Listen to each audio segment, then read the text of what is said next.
लहरों के साथ में तो कोई भी तैर सकता है, पर असली विजेता वही होता है जो लहरों को चीर कर आगे बढ़ता है। नमस्कार, जय हिंद। मैं हूं आपका दोस्त कवि आदि गणेश। कक्षा 10 की क्षितिज पुस्तक चल रही है। 9 अध्याय हमने कंप्लीट कर लिए और आज है 10वां अध्याय स्वयं प्रकाश साहब का।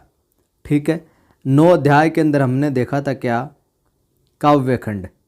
9 अध्याय में क्या देखा था? काव्यखंड देखा था।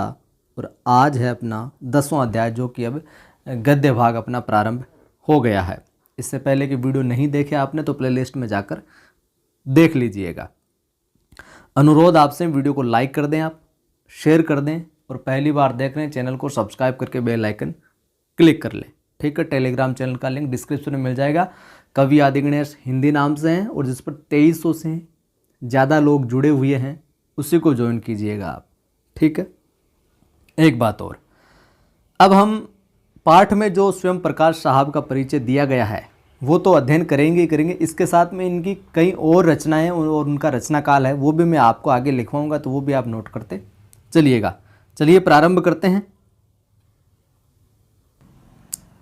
बड़ा ही कमाल का अध्याय है ये, बड़ा ही आनंद आने वाला है।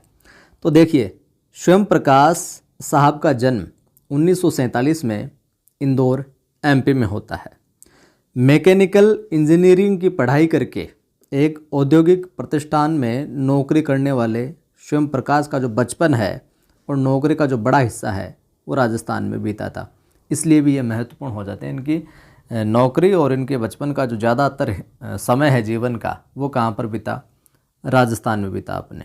ठीक है, फिलहाल स्वैच्छिक सेवानिवृत्ति के बाद भोपाल में रहते हैं और वसुधा पत्रिका के संपादन से भी जुड़े रहे हैं।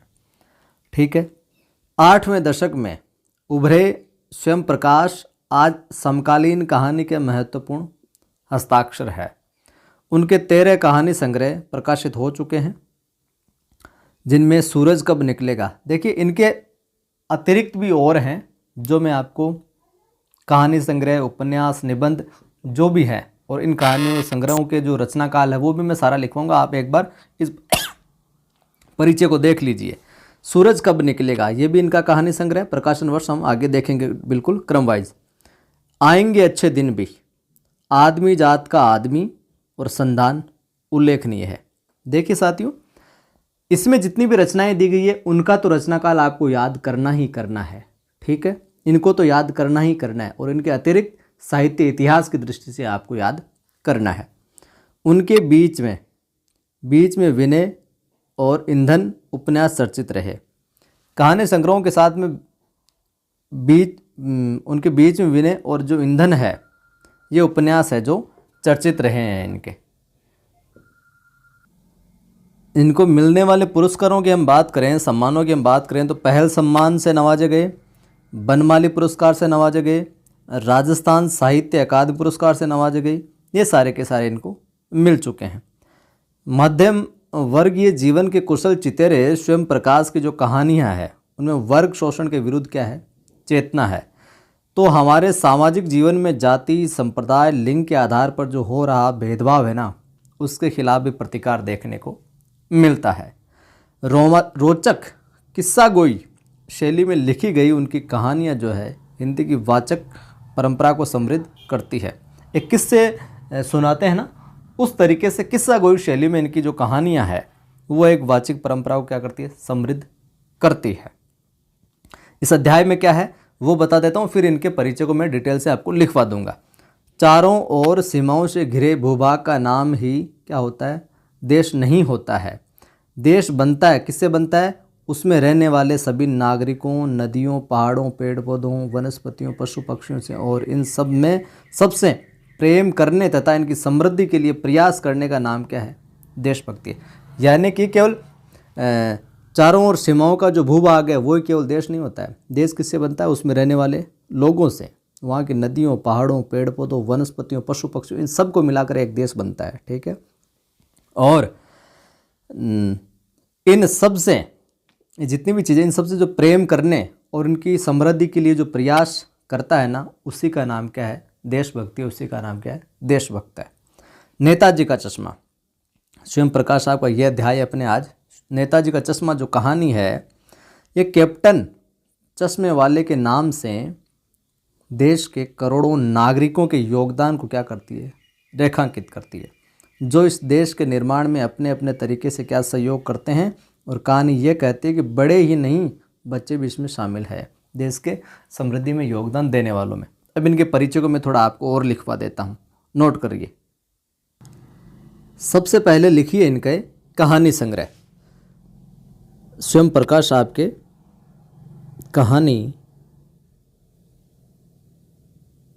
कहानी संग्रह लिखिए आप। कहानी संग्रह में देखिए मात्रा और भार, लिखिए मात्रा और भार। मात्रा और भार, समय है 1975। अगला जो इनका कहानी संग्रह है सूरज कब निकलेगा, जो अध्याय में दिया है सूरज कब निकलेगा। सूरज कब निकलेगा जो अध्याय है, ये कहानी संग्रह, इसका समय है 1981। जो अध्याय में दी हुई रचनाएं ना उनको तो कन्फर्म याद करना ही करना है, क्योंकि पाठों के सवाल में से वहीं से पूछेगा अगर परिचय में पूछा तो। लेकिन साहित्य इतिहास की दृष्टि से भी कुछ और रचनाएं उनको भी ध्यान में रखना है।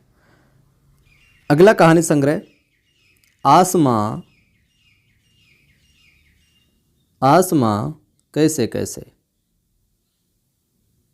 आसमां कैसे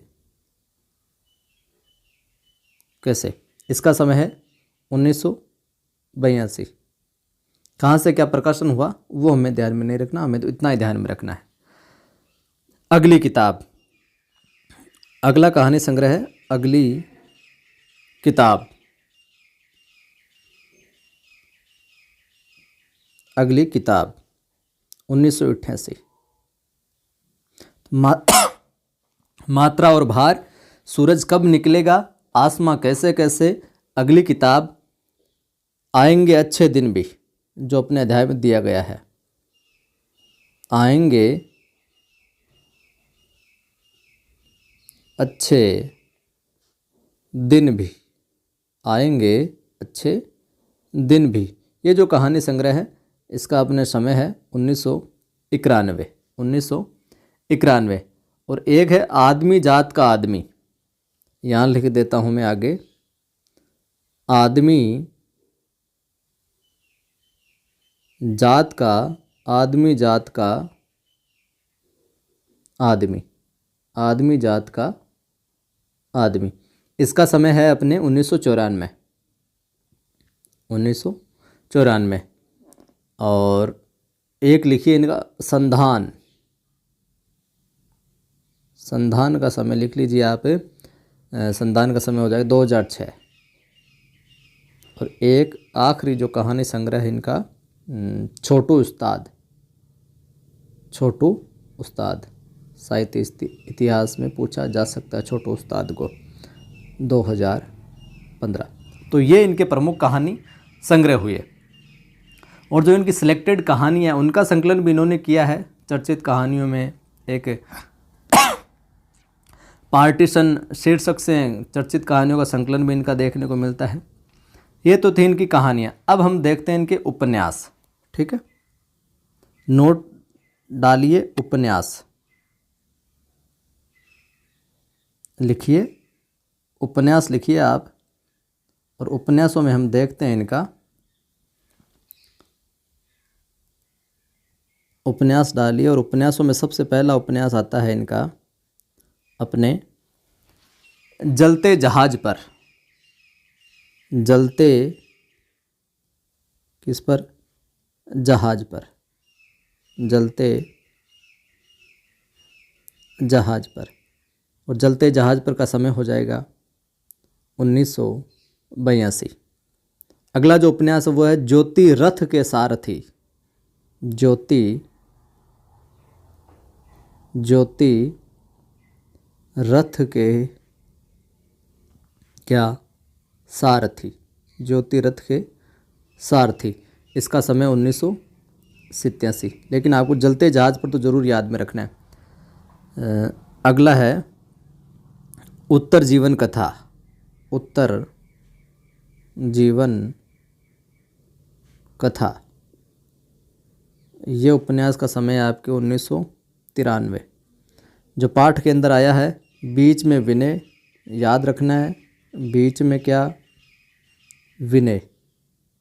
इसका समय है आपके साहब 1994। और ये हो गया बीच में विनय। अब लिखिए इनके निबंध। ये तो उपन्यास हो गए, अब आप लिखिए क्या, निबंध। इनके कुछ निबंध है, उनको भी हम देखते हैं। तो निबंधों में देखिए साहब, एक है अपने दूसरा पहलू। निबंधों की हम बात करें तो पहला आता है दूसरा पहलू। ये निबंध है एक तो। और निबंध मिलता है इनका रंगशाला में एक दोपहर। दूसरा पहलू जो निबंध है, समय लिख लीजिए, इसका लिखना चाहे तो 1990। इनके समय की ज़रूरत नहीं है। दूसरा पहलू रंगशाला में एक दोपहर। रंगशाला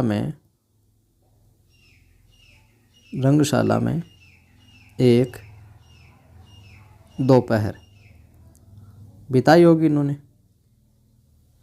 और अगला निबंध है इनका अपने एक कहानीकार की नोटबुक। ज़रूर ध्यान में रखिएगा, पूछा जा सकता है। एक कहानीकार की नोटबुक, एक कहानीकार की नोटबुक।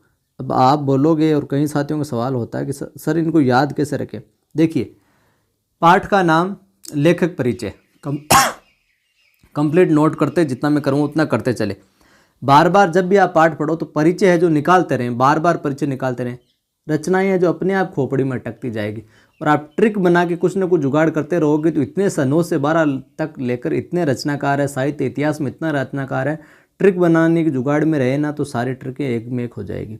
बार बार पढ़ते जाओगे तो बिल्कुल सहजता के साथ में, आसानी के साथ पढ़ते जाओगे, खोपड़ी में अपने आप चीज़ें छपती जाएगी। एक कहानीकार की नोटबुक, ठीक है, 2010। इसका समय नहीं याद रखो तो भी कोई दिक्कत नहीं। एक कहानीकार की नोटबुक निबंध है, ये जरूर ध्यान में रखना है। और क्या आप सांप्रदायिक हैं, ये भी एक इनका निबंध है। क्या आप क्या है, सांप्रदायिक हैं। क्या आप सांप्रदायिक हैं, ठीक, क्या आप सांप्रदायिक हैं।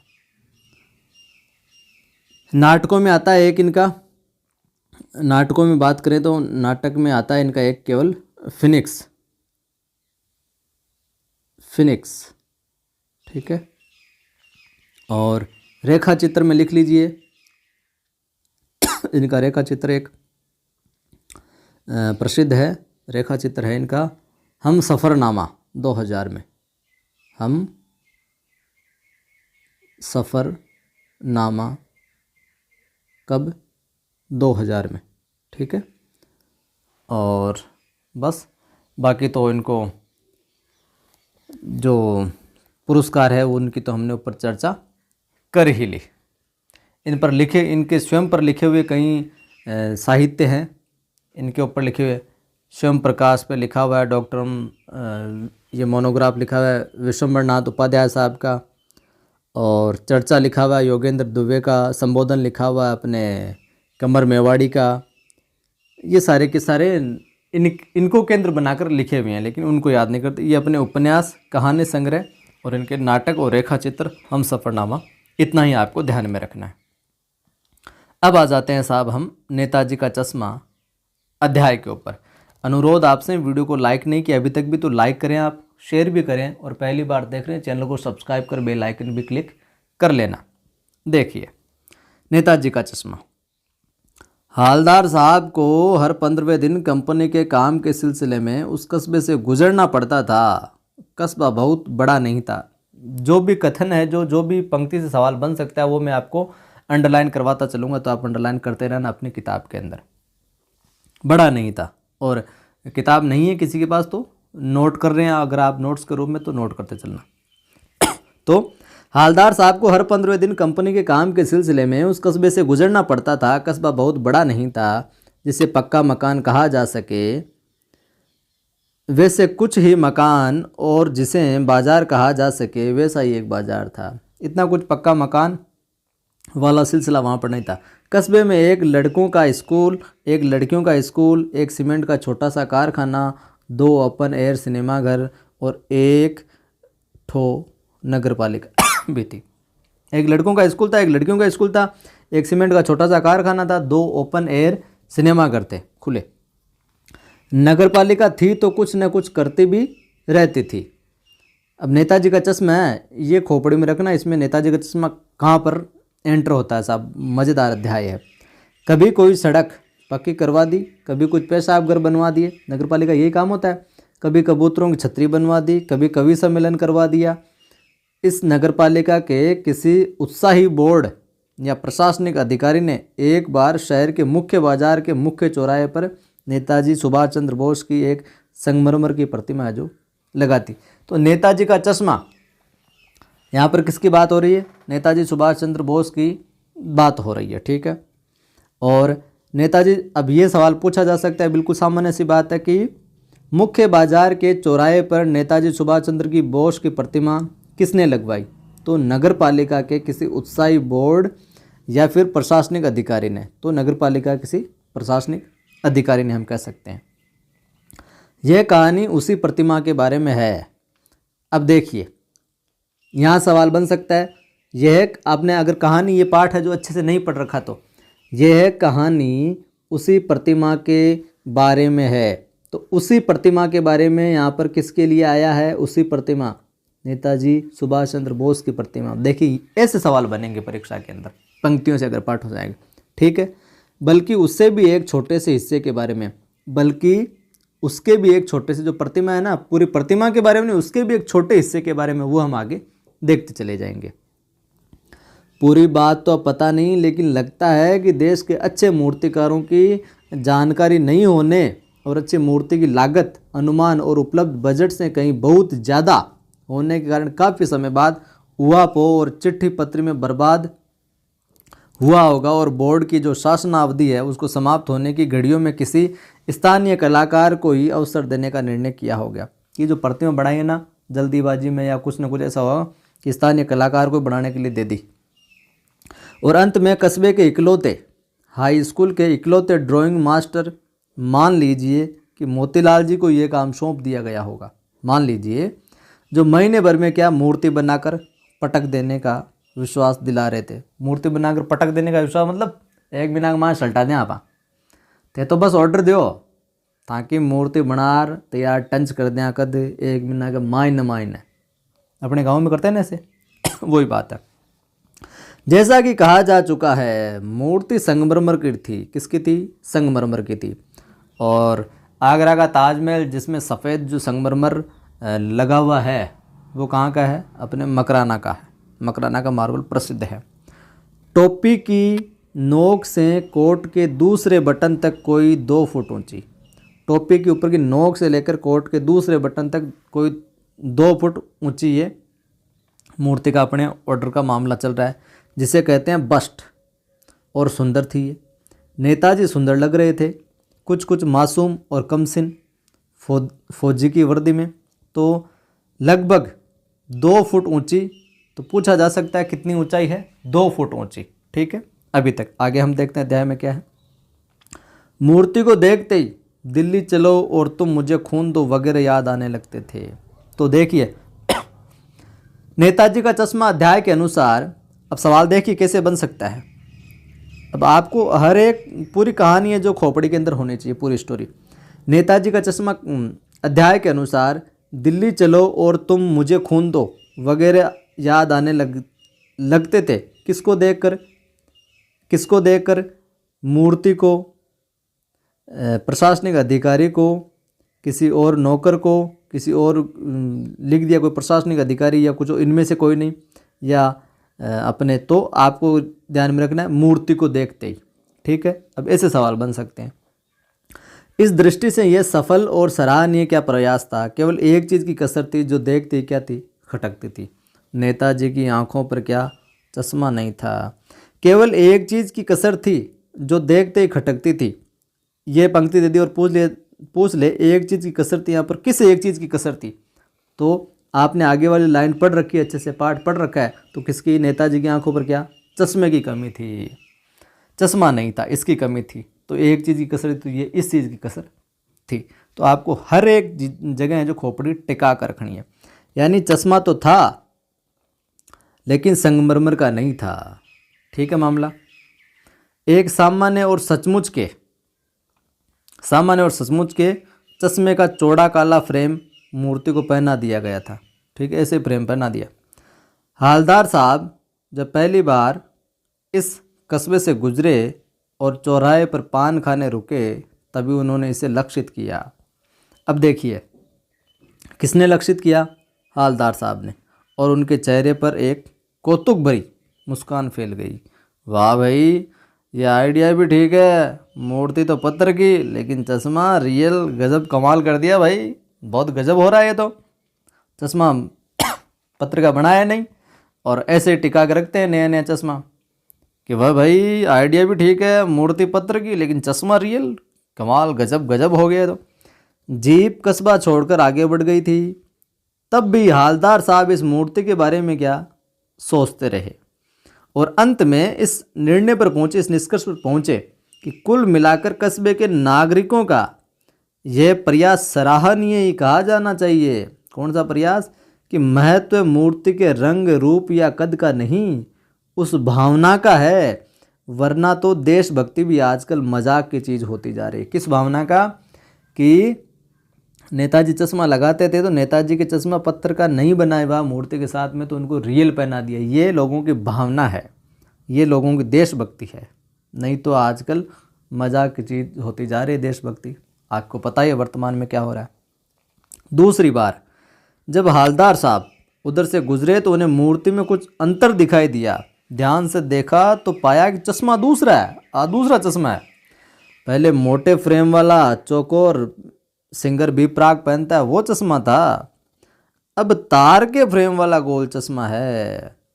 तो ये पूछा जा सकता है कि पहली बार हालदार साहब ने किस प्रकार का चश्मा देखा, तो मोटे फ्रेम वाला चौकोर चश्मा था, और बाद में दूसरी बार में तार के फ्रेम वाला गोल चश्मा। देखिए यहाँ सवाल बना दिया, तो आंखें खोपड़ी खुली रखो। हालदार साहब का कौतुक और बढ़ गया साहब, और जिज्ञासा बढ़ गई और उत्सुकता बढ़ गई। वाह भाई, क्या आइडिया है, मूर्ति कपड़े नहीं बदल सकती लेकिन चश्मा तो बदल ही सकती है। तीसरी बार फिर नया चश्मा, पहले मोटे फ्रेम वाला, फिर गोल चश्मा तार के फ्रेम वाला, और तीसरी बार फिर नया चश्मा। हालदार साहब की आदत पड़ गई हर बार कस्बे से गुजरते समय चौराहे पर रुकना, पान खाना और मूर्ति को क्या ध्यान से देखना। एक बार जब कौतूहल दुर्दमनीय हो उठा तो पान वाले से पूछ लिया, जब उनकी जिज्ञासा और बढ़ गई, अब रुका नहीं जा रहा भाई साहब, तो पान वाले से पूछा, क्यों भाई क्या बात है, ये तुम्हारे नेताजी का चश्मा हर बार बदल कैसे जाता है। देखिए यहाँ सवाल बन सकता है, यह तुम्हारे नेताजी का चश्मा हर बार बदल कैसे जाता है, किसका कथन है? हालदार साहब का। किसका है? हालदार साहब का। ये देकर पूछ लिया किसका कथन, हालदार साहब का। और किससे पूछ रहा है? पान वाले से। क्यों भाई क्या बात है, किसका कथन है, ये भी पूछ लिया जाया। किसका है? अपने हालदार साहब का। पान वाले के खुद के मुंह में क्या था?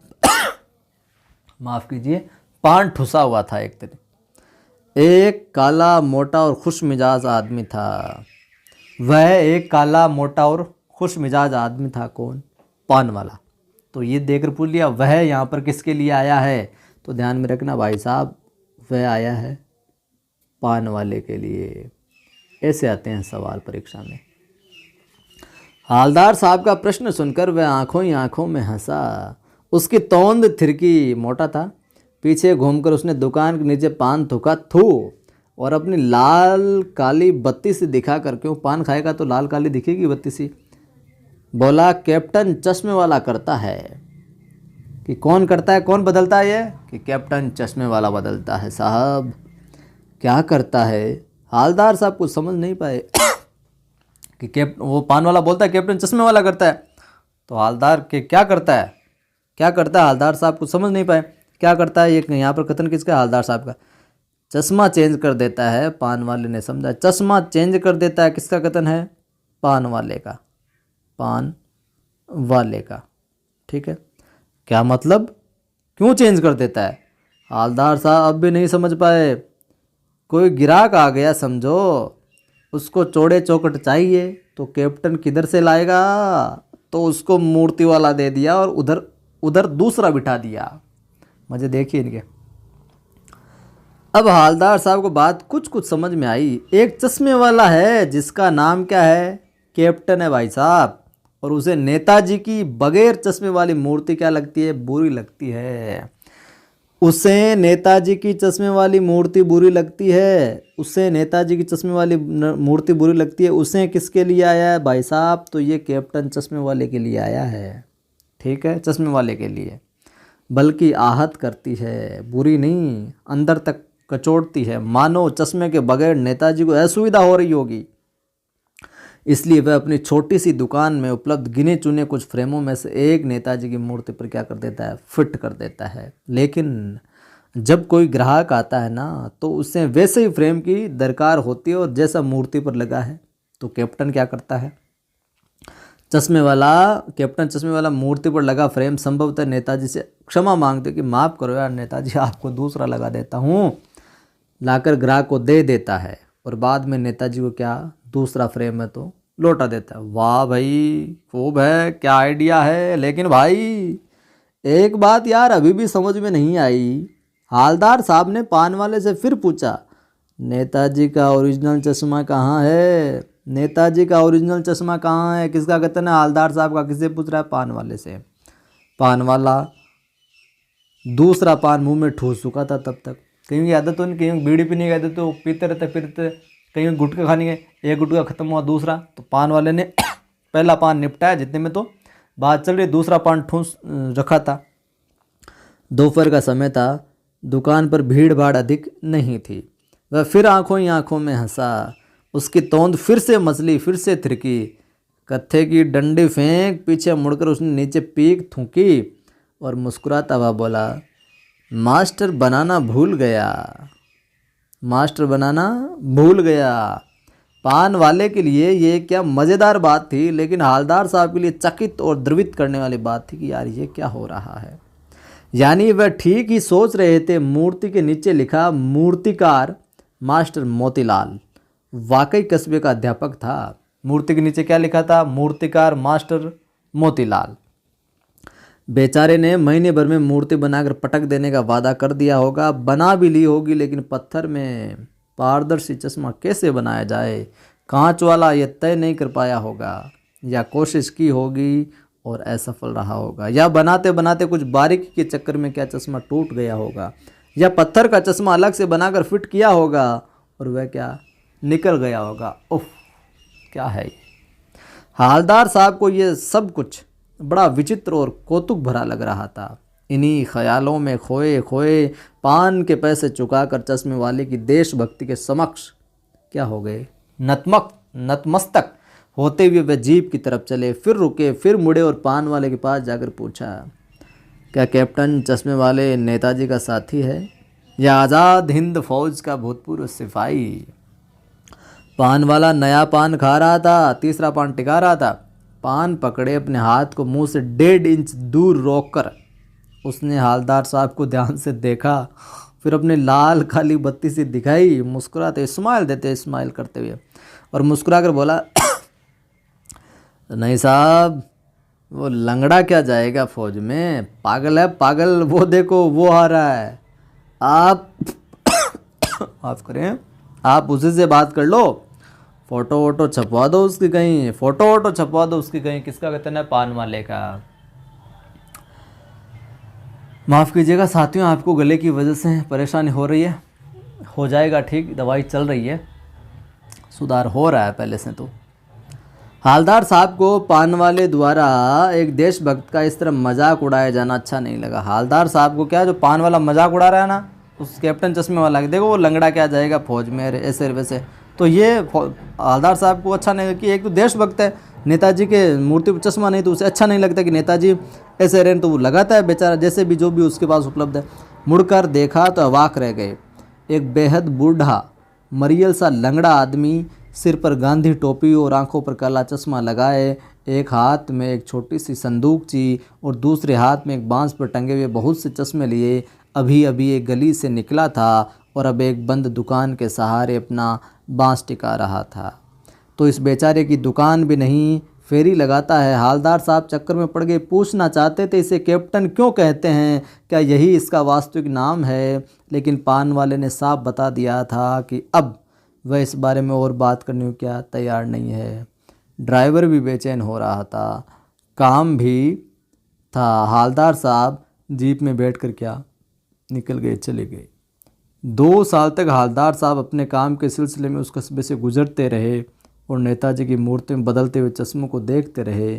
कभी गोल चश्मा तो कभी चौकोर, कभी लाल, कभी काला, कभी धूप वाला चश्मा, कभी बड़े कांचों वाला गोगो चश्मा, पर कोई न कोई चश्मा होता ज़रूर। उस धूल भरी यात्रा में हवलदार साहब कौतुक और प्रफुल्लता के कुशन देने के लिए फिर एक बार ऐसा हुआ कि मूर्ति के चेहरे पर कोई भी कैसा भी चश्मा नहीं था। एक दिन ऐसा हुआ कि मूर्ति के चेहरे पर किसी प्रकार का कोई भी चश्मा नहीं था। उस दिन पान की दुकान भी बंद थी, चौराहे की अधिकांश दुकानें बंद थी। अगली बार भी मूर्ति की आंखों पर चश्मा नहीं था। हवलदार साहब ने पान खाया और धीरे से पान वाले से पूछा, क्यों भाई, क्या बात है, आज तुम्हारे नेताजी की आंखों पर चश्मा नहीं है?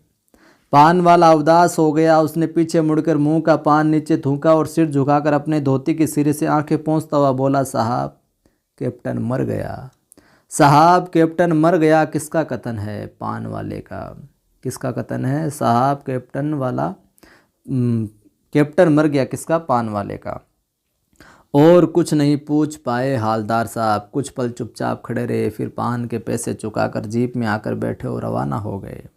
बार बार सोचते क्या होगा उस कौम का जो अपने देश की खातिर घर गृहस्थी, जवानी, ज़िंदगी सब कुछ होम देने वालों पर भी हंसती है साहब, और अपने लिए बिकने के मौके ढूंढती है। दुखी हो गए। 15 दिन बाद फिर उसी कस्बे से गुजरे। कस्बे में घुसने से पहले ही ख्याल आया कि कस्बे की हृदय स्थली में सुभाष की प्रतिमा अवश्य ही प्रतिष्ठापित होगी, लेकिन सुभाष की आंखों पर चश्मा नहीं होगा क्योंकि मास्टर बनाना भूल गया और कैप्टन क्या, मर गया। सोचा आज वहाँ रुकेंगे नहीं, पान भी नहीं खाएंगे, मूर्ति की तरफ देखेंगे भी नहीं, सीधे निकल जाएंगे। ड्राइवर से कह दिया चौराहे पर रुकना नहीं, आज बहुत काम है, पान आगे कहीं खा लेंगे। लेकिन आदत से मजबूर आंखें चौराहे आते ही मूर्ति की तरफ उठ गई। कुछ ऐसा देखा कि चीखे रोको जीप स्पीड में थी। ड्राइवर ने जोर से ब्रेक मारे। रास्ता चलते लोग देखने लगे। जीप रुकते न रुकते हवलदार साहब जीप से कूदकर तेज तेज कदमों से मूर्ति की तरफ लपके और उसे ठीक सामने जाकर अटेंशन में खड़े हो गए। मूर्ति की आंखों पर सरकंडे से बना कोई छोटा सा चश्मा रखा हुआ था। आखिर में क्या था? मूर्ति की आंखों पर सरकंडे से बना छोटा सा चश्मा रखा हुआ था, जैसे बच्चे बना लेते हैं। हवलदार साहब बहुत भावुक हुए। इतनी सी बात पर उनकी आंखें भर आई। यह था अपना अध्याय, नेताजी का चश्मा। कैसा लगा कमेंट करके बताना आप सभी साथी। अच्छा लगा है तो वीडियो को लाइक कीजिए, शेयर कीजिए। पहली बार देख रहे हैं तो चैनल को सब्सक्राइब कर बेल आइकन पर क्लिक करें ताकि हर वीडियो की सूचना आपको मिलती रहे। ठीक है, और साथियों को जोड़ना। आप देखिए ये एक अंश है रामचंद्र शुक्ल साहब का, जिसमें अपने देश प्रेम शीर्षक से है, तो आप ये भी ध्यान में रखिएगा। और शाम को होगी अपनी 8 PM पर हिंदी साहित्य का संक्षिप्त इतिहास वाली क्लास, जो कि मुश्किल से 1 या 2 क्लास और होगी, कंप्लीट हो जाएगी। जुड़े रहिए, अपने क्षेत्र के सभी साथियों को बताएं, शेयर करें वीडियो को, जोड़ें चैनल से ताकि उन सभी की भी मदद हो सके। फिर मिलता हूँ।